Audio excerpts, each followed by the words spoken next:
Notebooks are returned to you.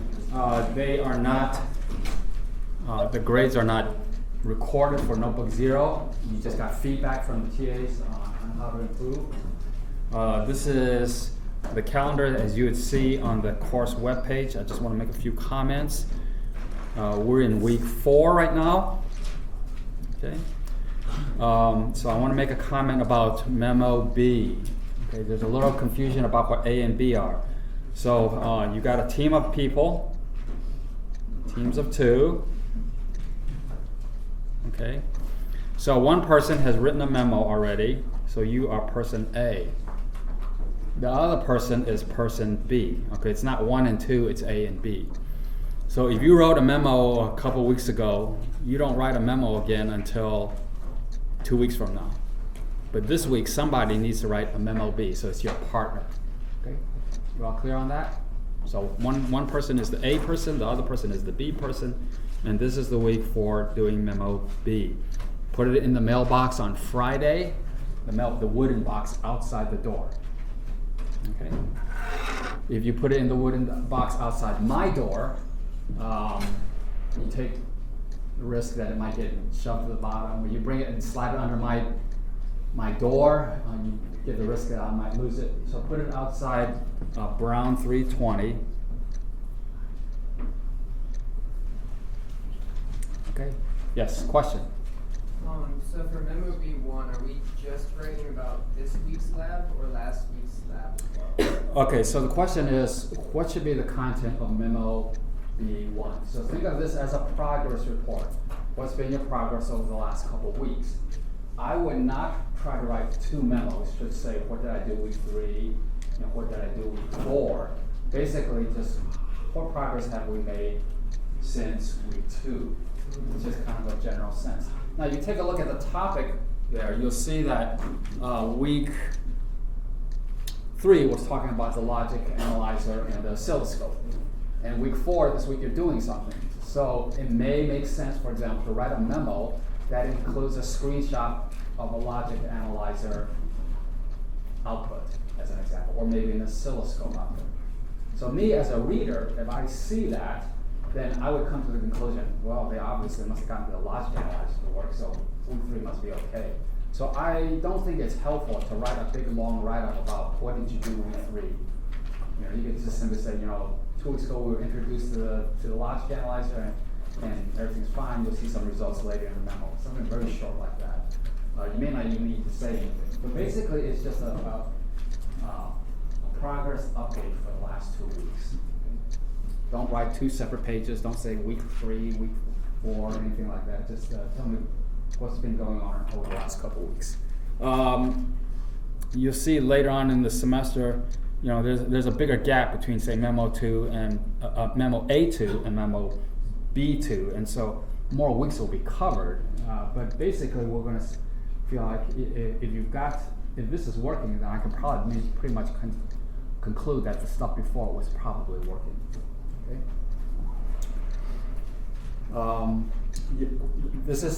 The focus is what is the progress, the status of your progress. And so in practical life, you might need to write that to your boss, okay? And he is not going to be interested in the nitty-gritty details of, I did this to that register and so on and so forth. That's why he hired you.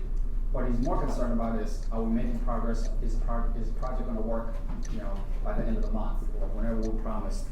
Okay, so that's kind of that type of memo. Your other types of writing that you'll do later this semester, like your experimentation report, is totally different. It's a totally different animal. It's a highly technical document, lots of data, did you do it, written in such a way that somebody else can reproduce what you did in the lab. All right? So you're getting different types of writing experiences. Okay, so again, Notebook 0 is ungraded. Notebook 1 will be graded. Basically, everything starting with a number 1, 2, 3, those will be graded, and they contribute to the term grade. Okay, so if you went and take a look at the presentation before class, if you did it earlier, I'm going to apologize. I rearranged some of the slides and try to clarify some things. I did that right around noon, but if you're looking at it now for the first time, everything should be good. I'm going to do some things a little bit out of order. We used to present this slide toward the very end. I'm going to do it at the very beginning, just to give us a big picture view. What is it that we're going to try to do this week? We're still playing with counters, so if your counter wasn't working from previous weeks, there's an opportunity, again, this week to try to get that thing working. 2 counters, just like before, but the only difference is, the key idea is that, again, 2 buttons, but the key idea is that things are going to be based on a concept known as the interrupt, okay? Up to now, what you've been doing is you've been monitoring a port. And you see a port change, you say, oh, somebody mashed a button, I need to go do something. What we're going to do today, or this week, is we're going to use interrupts to do this so that you don't have to be monitoring a port. And so we're looking at basically this concept, interrupt-driven operations.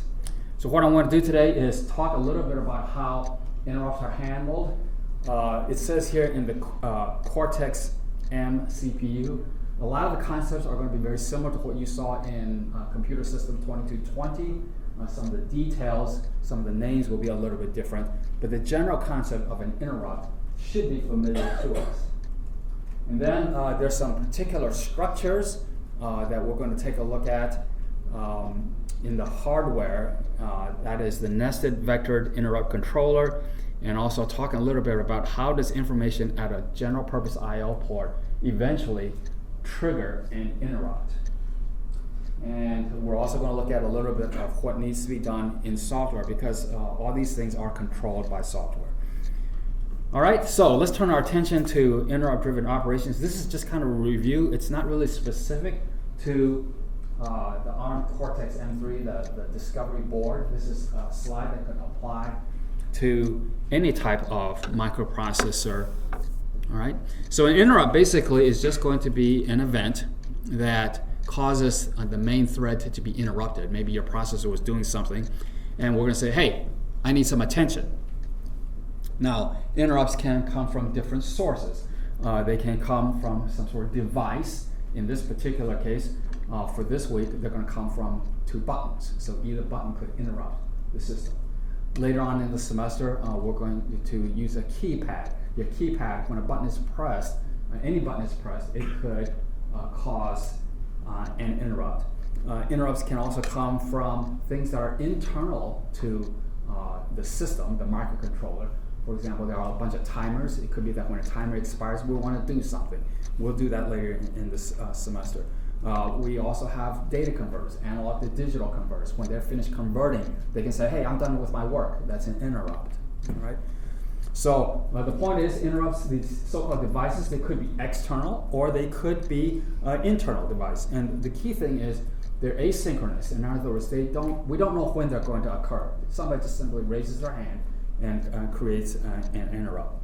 The advantage of using an interrupt is, this is supposed to be in red, it doesn't pick up very well on this document camera, is it basically allows the central processing unit to do other things. And then when the device needs service, then it interrupts and says, hey, give me some attention. All right? There are things that are internal to the CPU that can cause interrupts. For example, mathematical errors like divide by 0. All right? So we're going to take a look a little bit more at interrupts. I'm going to take a look at how we're going to describe interrupts in the sense of a control system, because this is one of the things that we're going to that's our goal this semester, is to do a control system. So over on the far left side there, this is kind of a flow chart of what might be happening in a piece of software that's doing a control action. And so after you initialize the system, maybe what you do is you read the data, that's input data, this is a read. You compute what it is that you want to do. You got some sort of algorithm that says, hey, maybe the end result is I need to increase the voltage to the motor because it needs to speed up. And then I send that command to some output port. And then periodically, we repeat this over and over again, okay? And so we do this in what I'm going to call this main thread. So this big black arrow here is just saying all these blocks I'm just going to call my main job. This is my main job, is just to do this work. I'm controlling the speed of the motor. Now, here, what we're going to do is we're going to say we've got this loop, and now we're going to add the idea of an interrupt. So what happens is that in time, all of a sudden, something occurs. In our particular case this semester, somebody may come along and say, I want to change the speed. So I match the keypad. All right, that keypad then causes an interrupt, and we illustrate it by this. An interrupt is generated right here. And so what happens is we jump out of this main thread. This main thread was this big black line, this big black arrow. So we jump out of it, we'll go do something else. We do some processing. We'll call that an interrupt service routine. We do something, and then we return back to where we were. Okay, so this arrow says basically go do something, but come back to where you were. And then this dash line is saying, hey, later on, maybe I'm continuing on with my processing, I might get another interrupt. And so that interrupt causes me to go and run this routine, follow the dash lines, but then always come back to where we were. Again, this is a concept that's not unique to the discovery board. It's true of microprocessors in general. Another way to describe the same idea is to describe it this way on the far right-hand side. Okay, so you're in your main thread. You're working along. All of a sudden, you get an interrupt. So you got some actions you have to do. Number 2 here says that typically in the CPU, we're going to save what I am doing now. I'm getting interrupted. I'm going to say, okay, before I go serve you, I need to store what I am doing now. So that means that's what is meant by saving the CPU state. That's item number 2. Then after I've saved everything, I go and actually do what you're asking me to do, servicing the interrupt. So the central processing unit now is in the interrupt service handler. So it is in the mode of working in the handler. That's item number 3, execute the handler. Number 4 means I'm done. I'm done servicing you. I want to go back to what I was doing. And so I need to restore the CPU state and then continue on with my main thread. So this is kind of like a zoomed in part of that thing, adding a little bit of details. Again, this is not specific to the ARM microcontroller or the discovery board, but this is true of microprocessors in general. Okay, so now let's turn our attention a little bit to the cortex. I don't think you really need anything here in programming this week. There's not any details here, but we have it in here just so that you see some things that you maybe saw a little bit when you were in computer systems. All right, the idea is that what happens is there was an interrupt signal. Okay, the central processing unit detects an interrupt, and so one of the first things it's going to do is say, I got to stop what I'm doing and save what I'm doing. And so this is an idea of a stack of registers. And so you may recall from computer systems that what you do is we got to save everything that's important.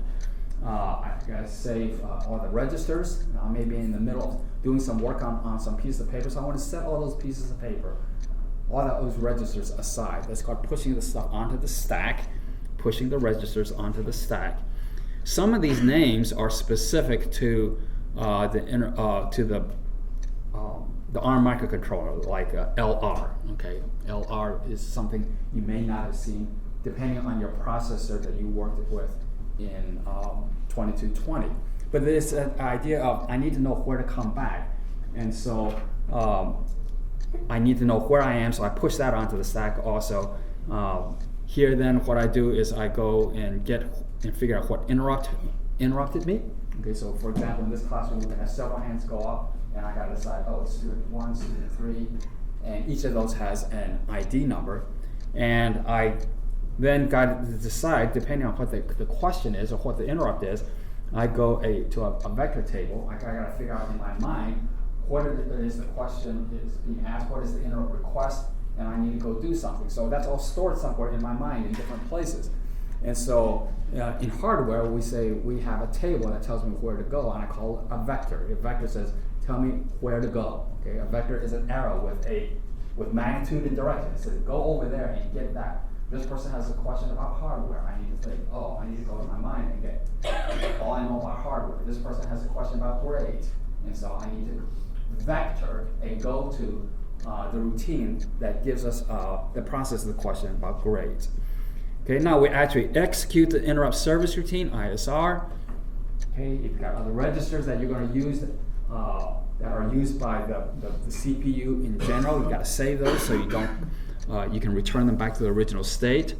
Okay, we acknowledge that the person raised their hand. Okay, so in general, that there's ideas you've got to clear that flag because as I'm working, if I look back out there and I see the hand again, I need to understand, well, is this the first time they raised their hand, or is this another request? And so when I nod to you and say, yeah, I answered the question, in a sense I'm clearing the flag, but if you've got a follow-on question, you raise your hand again. And I need to distinguish between, is this the first time I'm answering your question or the second? So there's this idea that I need to clear the flag that requested the interrupt. We do the work using other routines as necessary, and then return the process back to its original state. And in assembly language, there's this command. BX is a branch. It means branch back to where you were. Okay, so it's different than a regular branch. A branch can be simply say, go over there, but you don't know if it's going to come back. But if it's a function call, then you need to go do that thing and then come back. And so BX is used to say, go back to where you came from. Where do you go? You go back to the address that's stored in LR. So BXLR, this is a Cortex-M assembly language type of construct. Now, fortunately, we don't need to deal with a lot of these things, these specific register numbers, so on and so forth. You know, pushing all the data on the stack and everything. All that sort of stuff is going to be taken care of because we're using a high-level language. Now, that doesn't mean that we don't have any software worries. We still have a lot, as going to be evidenced by what comes back to us in the remainder of this presentation. But this is just kind of an overview of the Cortex interrupt process, using some of the terminology that is unique to the ARM Cortex. I hope that it's still a little bit familiar to you from, not because you've seen the ARM Cortex before, but the concept of pushing information onto the stack because you're going to need it to get back to where you were when you learned about interrupts. I hope that concept is still familiar to you. Okay, let's take a look at now some things that are specific to the Cortex-M series of CPUs. This is a table that's listing all the different types of things that can generate an interrupt, and we call these exceptions. For example, a reset is it definitely interrupts things. Okay, NMIs are non-maskable interrupts. There's faults, bus faults, software calls, debug, things like that. System clock, the system tick timer. These are their names. This is a description of what are the different things, events that could generate exceptions that cause an interrupt of the CPU. The second column is the priority number. And typically, these priority numbers config means I can change the number. So if somebody's got, here the configuration, the priority numbers, small numbers are higher priority. So 0 has a higher priority than 1. -1 has a higher priority than 0. Nothing has higher priority than resetting the system. So that's why it's got a priority of -3. Okay, but these can be configured by us if we so choose to.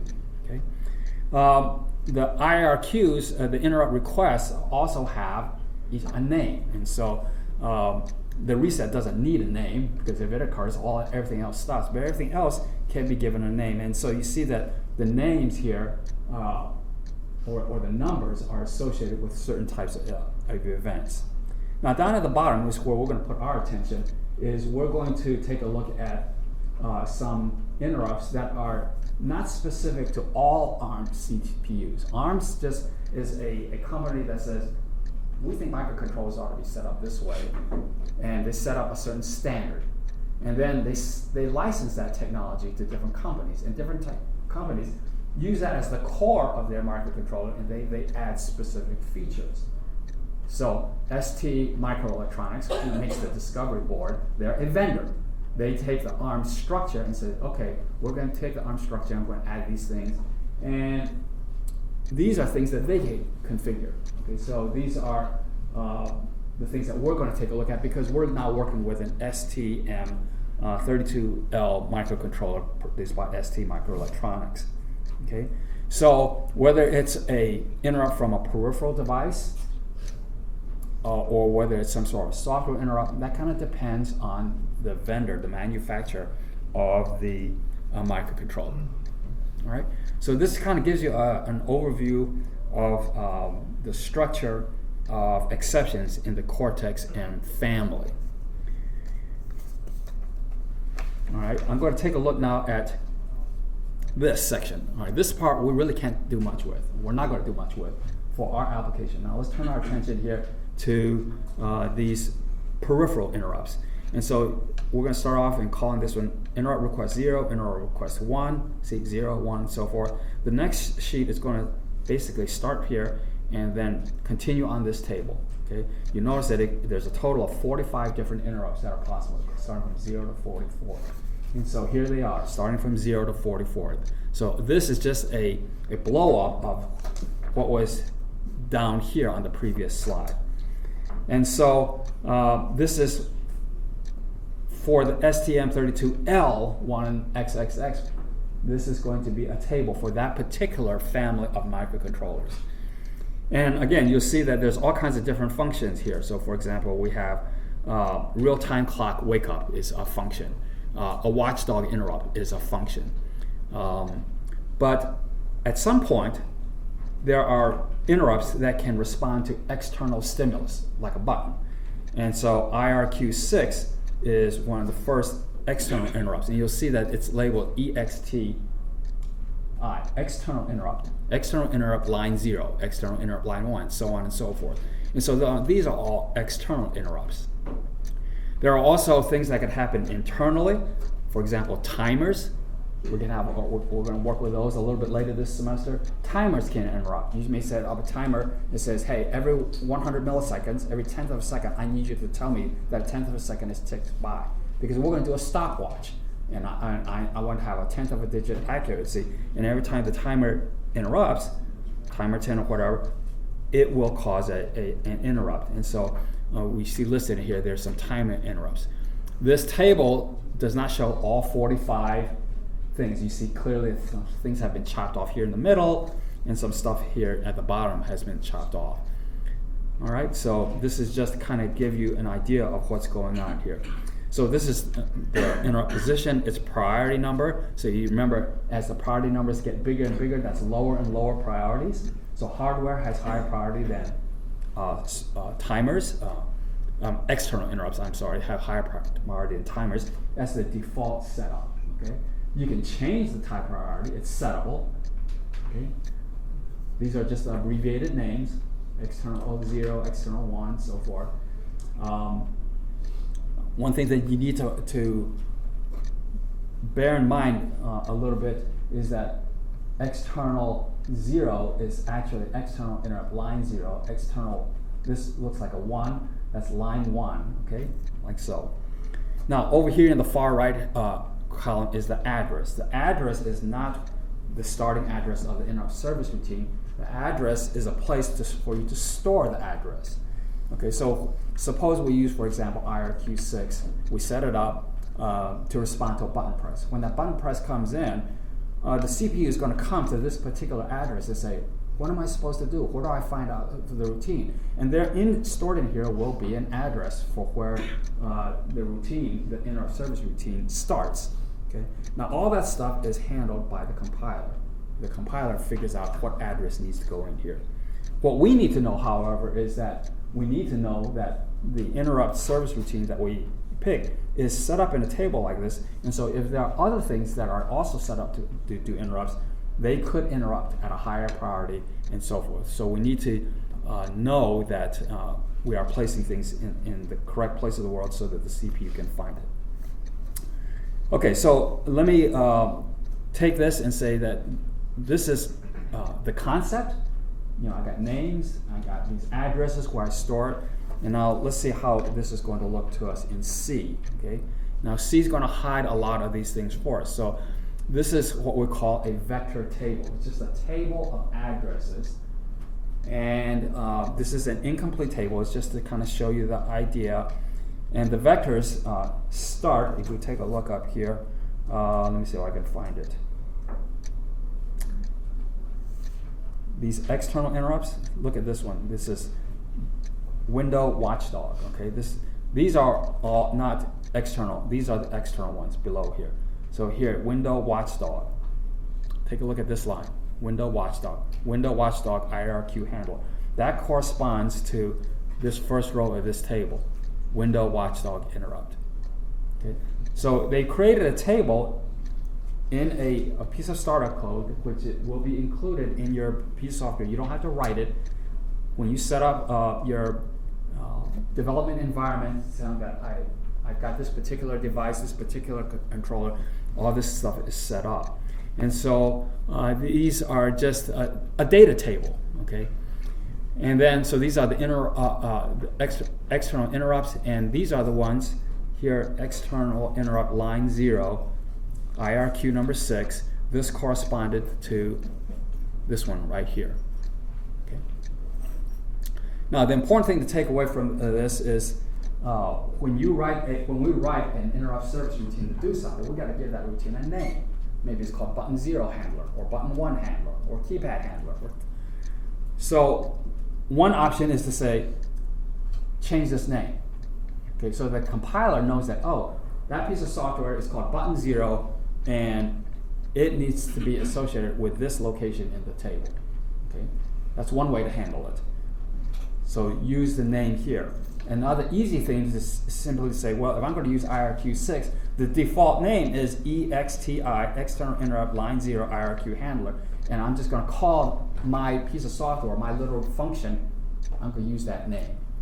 Okay, so you may think in my mind, hey, this is the button 0 handler, but that name, button 0 handler, either needs to go here, or in my mind, I have to say the button 0 handler is going to be called EXTI0 IRQ handler. Okay, so it's important to use these names or change these names. Using the names is probably less dangerous because it means you don't have to edit this table and potentially mess things up. So Professor Nelson has always recommended just using the names. I don't like that because I think this name doesn't mean anything to me. But it's up to you. I recognize that editing something always leads to the potential of messing things up. Okay, up to now, things have been looking at primarily application software, what is involved, just to understand the concept of interrupt. But there are hardware considerations as well. And so I want to now take a look at this diagram. This diagram, you're going to see it a couple times this afternoon, is basically showing over here, this is an external pin. Something happens on the external pin. You've already played with this mode register, GPIO, general purpose IO, port A, the mode register. You can configure it as an input or an output or an ADD analog input or alternate function. Right now, we've been configuring our pins to either be outputs to write counters data or inputs to read buttons. So you've had experience with this box already. Now what happens is that information comes in, and there could be many sources of interrupts, and so the system is set up. This is a multiplexer. It says there's going to be an external interrupt, and that external interrupt could be coming from port A, line X, or port B, line X, or port C, and so forth. There's a lot of different sources of interrupts, and selecting the source of what ends up out here is in a register, which we're going to take a look at a little bit later. There's a register that says pick one of these possible inputs and call it external interrupt X. Right? Once that is set up, there's more things that have to be set up. And so here is another module. It's called the external interrupt module. And you see that there are some things that, you see some AND gates. You'll notice an AND gate here, there's an AND gate here, AND gate here. AND gates are basically ways of stopping the flow of information.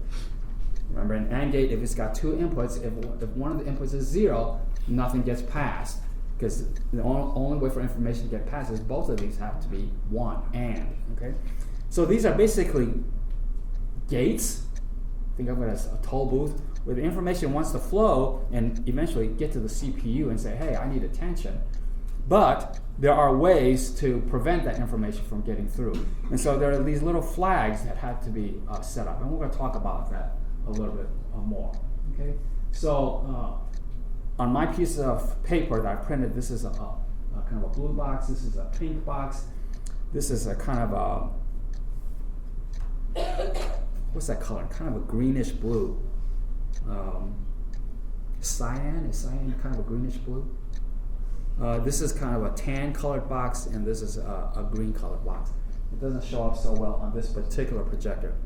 The next few slides, you're going to notice that there's a background. Okay, so this is supposed to be greenish colored. Supposed to be greenish colored background. It's saying that I'm talking about this part of the system. Okay, so when you want to review this later tonight, you say, what is this all about? Oh, it's about a CPU register. Here's the CPU. And basically, I can set up the CPU to say, look, I don't want to be interrupted. Okay, this is an interrupt enable, and there's a command here that we need to use in C. It's called enable IRQ or disable IRQ. It's basically putting a 1 or 0 at this gate, at this input, and that will allow information to flow through or stop it. And that's what this slide is saying. Okay. There's more information on here than you probably want to know, but it's there. We're just saying that there is a register called the prioritized interrupt mask register, and there's a flag there. And that flag there corresponds to this flag right here. You probably really didn't care that it was located there, but we give it to you anyway because we want to give you your tuition dollars worth, okay? It's that flag. Fortunately in C, all you need to do is something like this. This is double underscore right here. It's maybe a little bit easier to see on this slide here. There's a double underscore. So if we're going to enable buttons to interrupt us, certainly this flag is going to have to be enabled, and we do it with this. Okay. Again, more details about where that information is. If you're doing this in assembly language, this would be important to you because you got to know which bit has to be set with some sort of command. But in C, this is what we're going to do. Let's turn our attention now to a tan colored box. There's a series of tan colored boxes, and they all refer to this nested vectored interrupt controller. Okay, this diagram does not show all the possible ways that interrupts can occur. It just kind of shows conceptually how maybe information from one pin has to find its way eventually to the CPU. I already showed you earlier this table that showed you that interrupts, there could be a lot of interrupts, and there are priorities about who gets answered first. That's all handled by this, the nested vector interrupt controller. I only show one signal coming in, but really there's one of 45. Imagine duplicating this thing 45 times internally, and the nested vector interrupt controller has to decide which of the 45 interrupts actually is going to interrupt the CPU. That's its job. Okay. With each one of the 45, I can enable or disable. So every one of those interrupts, whether it's a watchdog interrupt, a button interrupt, a time interrupt, they can be enabled or disabled. Okay. So you may say, hey, I set up my pin for input, but I'm not interrupting. Well, it could be that this has not been enabled or this has not been enabled for that particular interrupt. All right. I talked earlier about when multiple hands go up. Say multiple hands go up, I can only process one at a time. So I would say, I'm going to answer your question. Okay.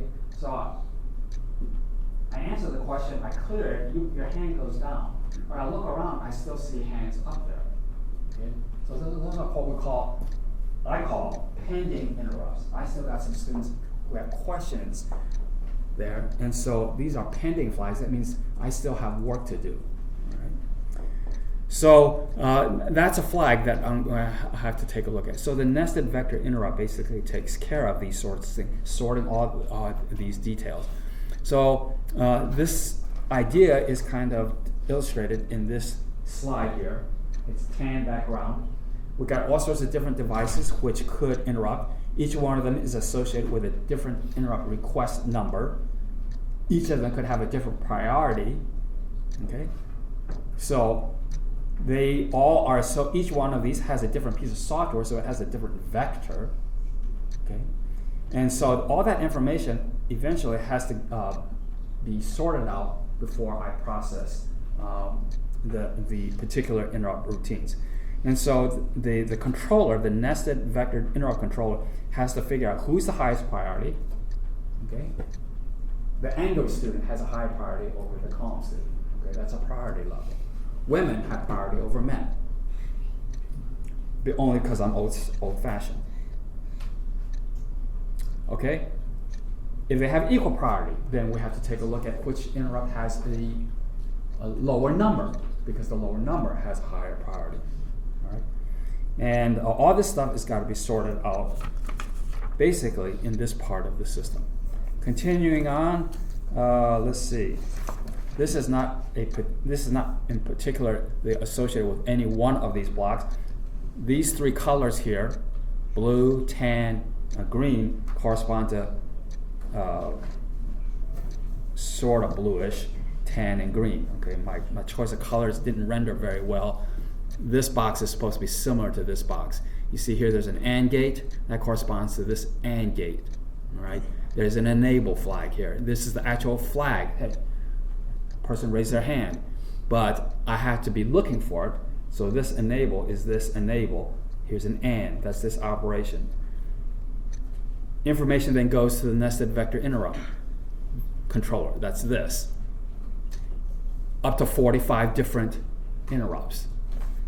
I don't illustrate that here, we're trying to illustrate that idea here. And then out of the interrupt controller, we get a particular interrupt. Hey, you say it's interrupt number 38. Or it's interrupt number 13. That's now this information. 1 of 45 gets passed to the CPU. And then within the CPU, there's another AND gate. That's this AND gate right here. If this thing is 0, that means it doesn't matter if these guys up here got through, I can still block them at that point. So this is just, again, just another way to try to explain a little bit how this flow of information goes through. It shows some details that I don't show here.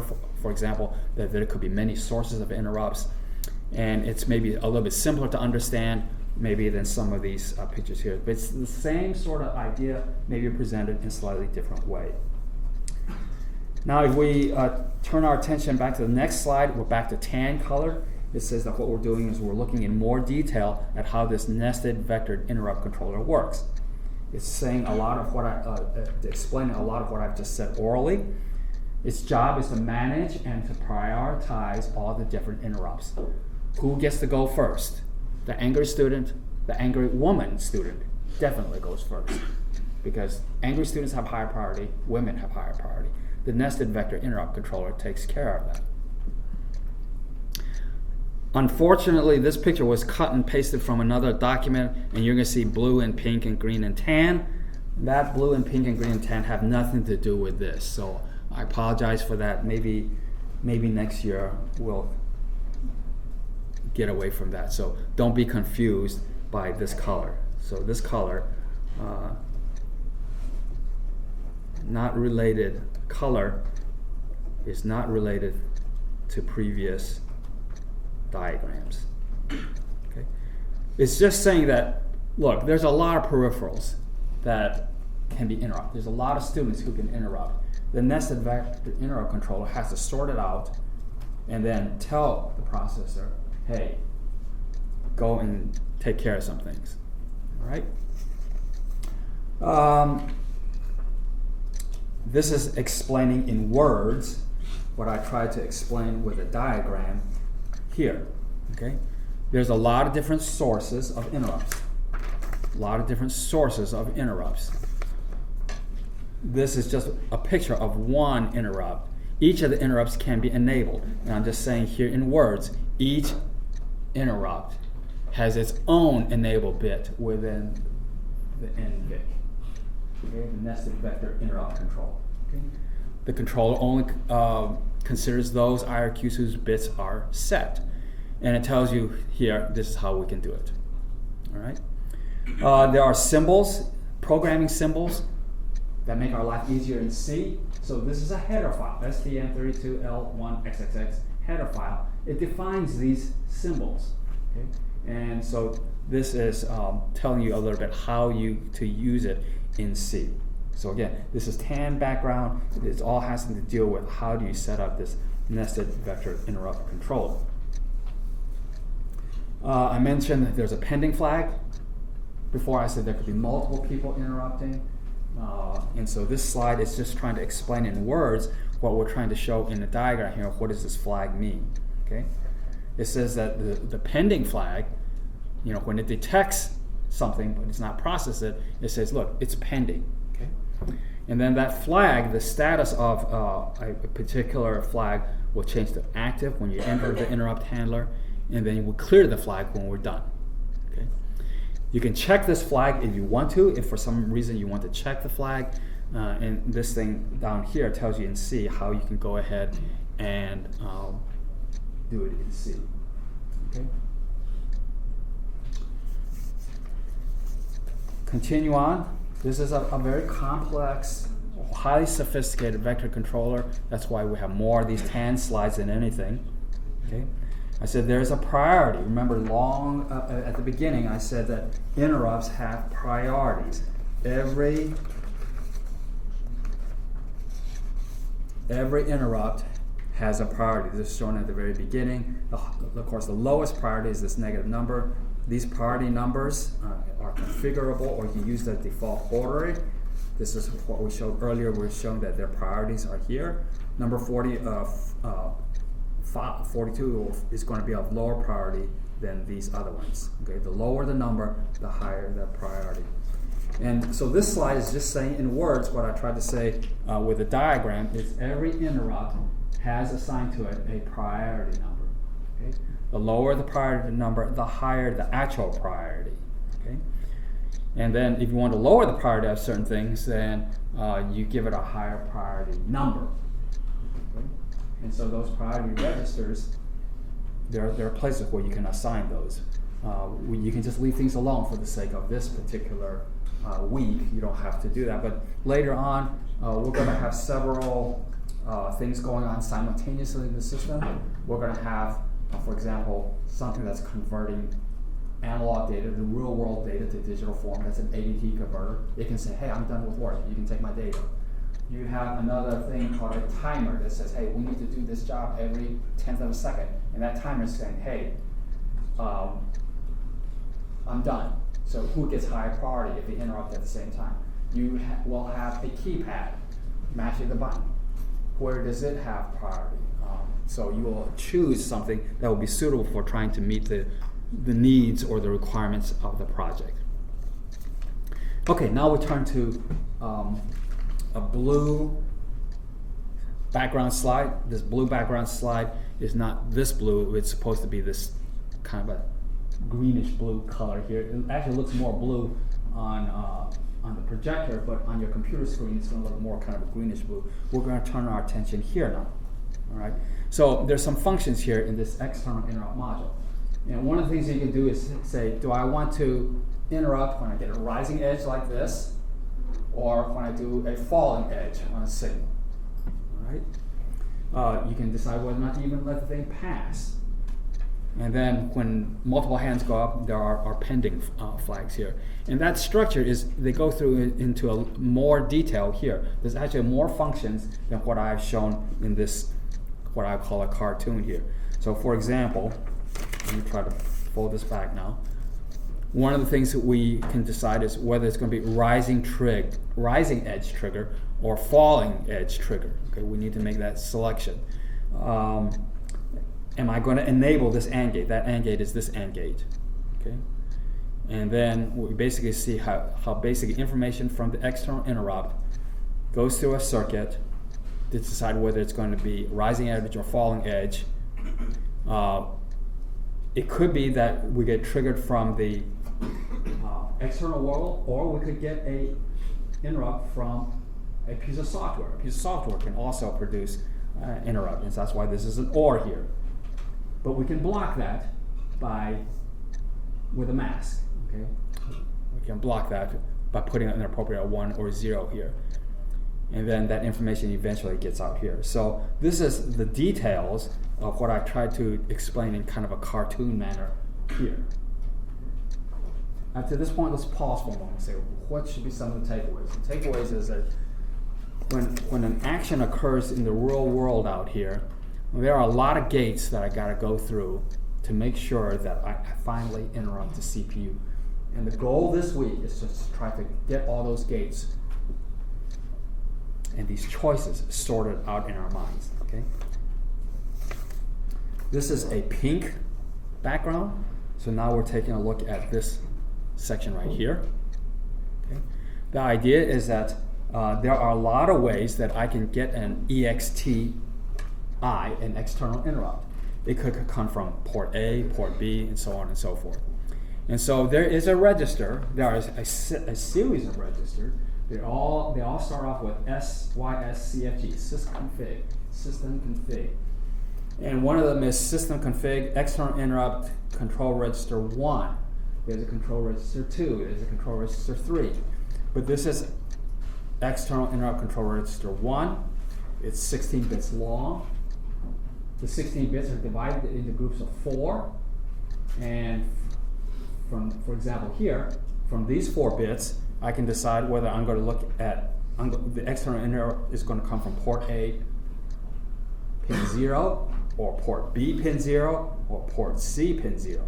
If I want to use port A, pin 1, then I can't set that up here. I got to go to this set of 4 bits and set up for port A, pin 1. So in the assignment, it tells you to set up a couple interrupts, I think PA0 and PA1. That means one of these has got to select, hey, external interrupt 0, PA0, PA1 needs to be here. So there's some bits here that have to be set up. And so, as a reminder, basically what you have to set or clear the desired bits to correspond with a particular pin number. And we're trying to say that, okay, I set up the input as the pin as an input, but then I want to make sure it gets into the interrupt system and gets picked up as one of the choices. And so I do that choice basically by setting the correct pattern of bits. How I do that is down in the very bottom of this slide. It's just a reminder. How do I set things? First, I just clear what's there already, and then I write the data that I want there. Okay? So it's the system configuration, and then external interrupt control register 0. Now, one thing that I need to mention, it may be a little bit hard to see. Well, actually, it turned out pretty well here. See, this is in blue and this is in red. I want to set the bits on external interrupt control register 1. But in programming, it's called 0. Okay, so you might want to highlight that. The name is 1, but the program is 0. And that's why down here, this is a 0. Okay, so highlight that so you're not working in the wrong register. All right, let's see. We're getting close to the end here. We're back to talking about configuration registers. This is okay. Get that back up.